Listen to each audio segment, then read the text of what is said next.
Difficile, sinon impossible d'accéder facilement dans certains quartiers populaires de la ville océane. De Mbota Carlos à Tibati en passant par Movis et Mongokamba, le constat reste le même. C'est très déplorable pour un bourbier qui divise plusieurs quartiers. Il n'y a pas moyen d'accéder à Mongokamba facilement, surtout quand il pleut. Donc vraiment c'est inquiétant pour... je ne sais pas si la mairie est présente dans la ville ou comment, je ne sais pas. Donc c'est ça qui m'inquiète souvent. Surtout quand il pleut, il n'y a pas moyen d'accéder, même dans les quartiers proches de la terre à Koweït ou bien à Tignambi.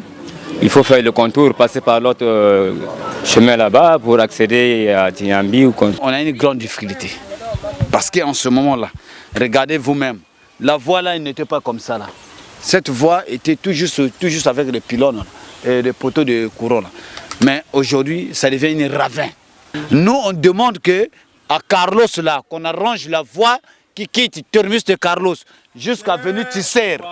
De Avenue Tisser jusqu'à Nkoukoubitemo.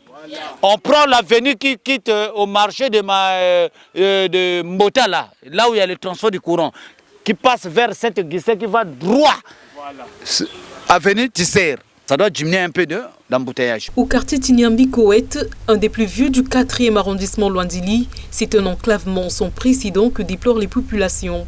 L'avenue Monseigneur Ernest Kombo demeure la principale qui leur permet de joindre l'autre bout de la ville.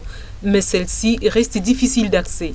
Vraiment, c'est un vieux quartier, mais sauf que l'avenue Monseigneur Kombo, c'est une grande avenue qui va droit vers jusqu'au Grand Marché.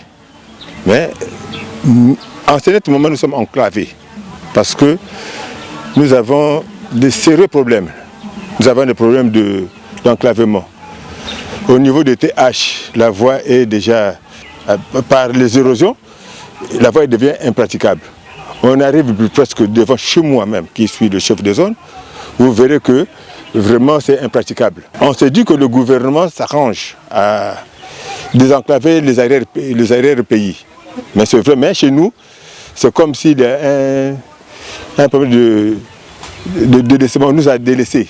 C'est pourquoi nous demandons aux autorités d'essayer de voir un peu notre situation. Surtout l'avenue Monseigneur Ernest Kombo. Vraiment, nous avons un grand problème de livraison. Nous avons un problème de cas de maladie. Bon, parfois, on a un problème de décès. Les ambulances, le corbillard ne peut pas pénétrer, ne peut pas rentrer dans le quartier. Vraiment, ça ne nous arrange pas. À cet enclavement s'ajoutent les difficultés d'approvisionnement en eau potable. Les habitants font recours au forage pour s'approvisionner en cette denrée.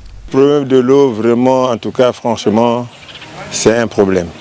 Effectivement, dans le temps, il y avait de l'eau. Parce que nous avons notre forage qui est derrière là, qui est à côté.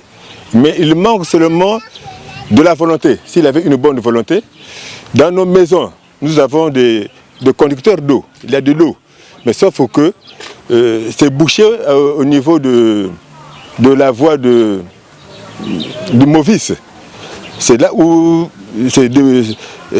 la voie, les conductions sont bouchées et ça pénalise tout un quartier. Donc nous là, franchement, nous sommes, heureusement pour nous, nous avons eu des gens de bonne volonté qui nous ont fait quand même 2 forages qui essaient de nous en provisionnant en eau potable. Vous savez que l'eau, c'est de la vie. Le désenclavement des quartiers populaires de la ville serait salvateur pour soulager tant soit peu les peines des habitants. Ceux des quartiers Tibati, Tignambi et autres espèrent vivement que leurs cris d'alarme seront entendus par les pouvoirs publics.